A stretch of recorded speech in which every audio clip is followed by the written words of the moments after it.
Good evening, America.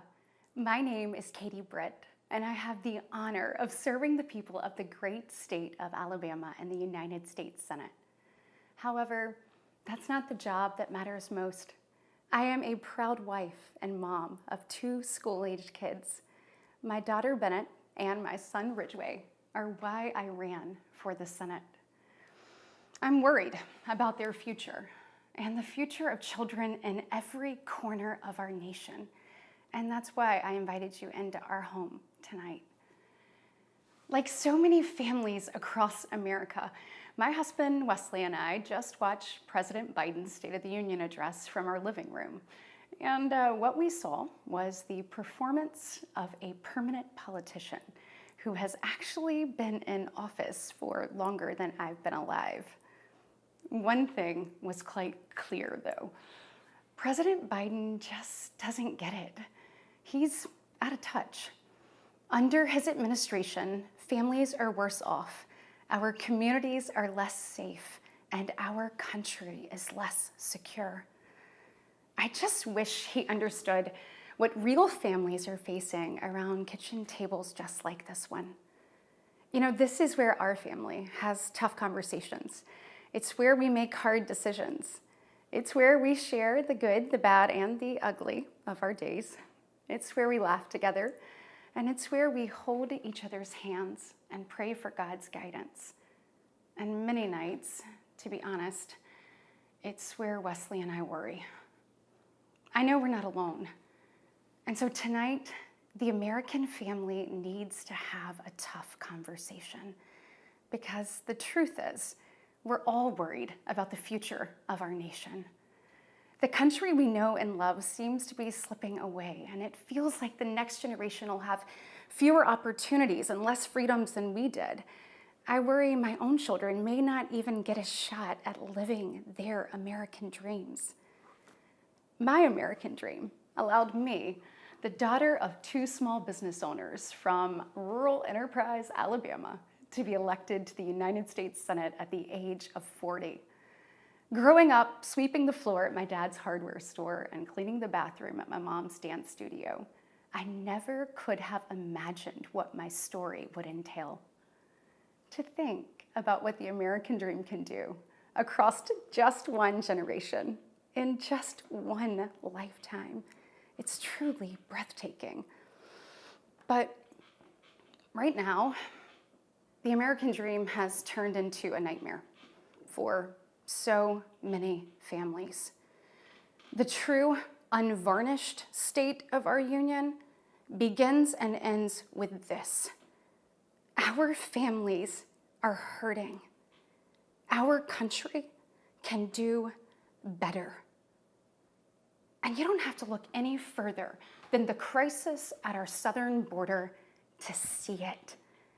President Biden inherited the most secure border of all time. But minutes after taking office, he suspended all deportations, he halted construction of the border wall, and he announced a plan to give amnesty to millions. We know that President Biden didn't just create this border crisis, he invited it with 94 executive actions in his first 100 days. When I took office, I took a different approach. I traveled to the Del Rio sector of Texas. That's where I spoke to a woman who shared her story with me. She had been sex trafficked by the cartels starting at the age of 12. She told me not just that she was raped every day, but how many times a day she was raped. The cartels put her on a mattress in a shoebox of a room, and they sent men through that door over and over again for hours and hours on end. We wouldn't be okay with this happening in a third world country. This is the United States of America, and it is past time, in my opinion, that we start acting like it. President Biden's border policies are a disgrace. This crisis is despicable. And the truth is, it is almost entirely preventable. From fentanyl poisonings to horrific murders, there are empty chairs tonight at kitchen tables just like this one because of President Biden's senseless border policies. Just think about Laken Riley. In my neighboring state of Georgia, this beautiful 22-year-old nursing student went out on a jog one morning, but she never got the opportunity to return home. She was brutally murdered by one of the millions of illegal border crossers President Biden chose to release into our homeland. Y'all, as a mom, I can't quit thinking about this. I mean, this could have been my daughter. This could have been yours. And tonight, President Biden finally said her name. But he refused to take responsibility for his own actions. Mr. President, enough is enough. Innocent Americans are dying, and you only have yourself to blame. Fulfill your oath of office. Reverse your policies. End this crisis and stop the suffering. Sadly, we know that President Biden's failures don't stop there. His reckless spending dug our economy into a hole and sent the cost of living through the roof. We have the worst inflation in 40 years and the highest credit card debt in our nation's history. Let that sink in. Hardworking families are struggling to make ends meet today. And with soaring mortgage rates and sky-high childcare costs, they're also struggling to how to plan for tomorrow. The American people are scraping by, while President Biden proudly proclaims that Bidenomics is working. Goodness, y'all, bless his heart, we know better. I'll never forget stopping at a gas station in Chilton County one evening. The gentleman working the counter told me that after retiring, he had to pick up a job in his 70s so that he didn't have to choose between going hungry or going without his medication. He said, I did everything right. I did everything I was told to do. I worked hard, I saved, I was responsible. He's not alone. I hear similar concerns from fellow parents, whether I am walking with my friends or whether I'm at my kids' games. But let's be honest, it's been a minute since Joe Biden pumped gas, ran a carpool, or even pushed a grocery cart. Meanwhile, the rest of us see our dollar and we know it doesn't go as far. We see it every day.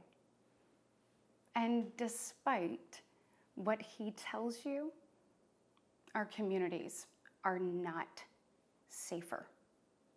For years, the left has coddled criminals and defunded the police, all while letting repeat offenders walk free. The result is tragic, but foreseeable. From our small towns to America's most iconic city streets, life is getting more and more dangerous. And unfortunately, President Biden's weakness isn't just hurting families here at home. He is making us a punchline on the world stage. Look, where I'm from, your word is your bond. But for 3 years, the president has demonstrated that America's word doesn't mean what it used to. From abandoning our allies in his disastrous withdrawal from Afghanistan to desperately pushing another dangerous deal with Iran. President Biden has failed. We've become a nation in retreat, and the enemies of freedom, they see an opportunity. Putin's brutal aggression in Europe has put our allies on the brink. Iran's terrorist proxies have slaughtered Israeli, Jews, and American citizens. They've targeted commercial shipping, and they've attacked our troops nearly 200 times since October, killing 3 U.S. soldiers and 2 Navy SEALs. Meanwhile, the Chinese Communist Party is undercutting America's workers. China is buying up our farmland, spying on our military installations, and spreading propaganda through the likes of TikTok. You see, the CCP knows that if it conquers the minds of our next generation, it conquers America. And what does President Biden do? Well, he bans TikTok for government employees, but creates an account for his own campaign. Y'all, you can't make this stuff up. Look, we all recall when presidents faced national security threats with strength and resolve. That seems like ancient history. Right now, our commander-in-chief is not in command. The free world deserves better than a dithering and diminished leader. America deserves leaders who recognize that secure borders, stable prices, safe streets, and a strong defense are actually the cornerstones of a great nation. Just ask yourself, are you better off now than you were 3 years ago? There's no doubt we're at a crossroads, and it doesn't have to be this way. We all feel it. But here's the good news. We, the people, are still in the driver's seat. We get to decide whether our future will grow brighter or whether we'll settle for an America in decline. Well, I know which choice our children deserve, and I know the choice the Republican Party is fighting for. We are the party of hard-working parents and families, and we want to give you and your children the opportunities to thrive. And we want families to grow. It's why we strongly support continued nationwide access to in vitro fertilization. We want to help loving moms and dads bring precious life into this world. Wesley and I believe there is no greater blessing in life than our children. And that's why tonight, I want to make a direct appeal to the parents out there, and in particular to my fellow moms, many of whom I know will be up tossing and turning at 2 a.m., wondering how you're going to be in 3 places at once and then somehow still get dinner on the table. First of all, we see you, we hear you, and we stand with you. I know you're frustrated. I know you're probably disgusted by most of what you see going on in Washington, and I'll be really honest with you, you're not wrong for feeling that way. Look, I get it. The task in front of us isn't an easy one, but I can promise you one thing. It is worth it. So I am asking you, for the sake of your kids and your grandkids, get into the arena. Every generation has been called to do hard things. American greatness rests in the fact that we always answer that call. It's who we are. Never forget, we are steeped in the blood of patriots who overthrew the most powerful empire in the world. We walk in the footsteps of pioneers who tamed the wild. We now carry forward the same flame of freedom as the liberators of an oppressed Europe.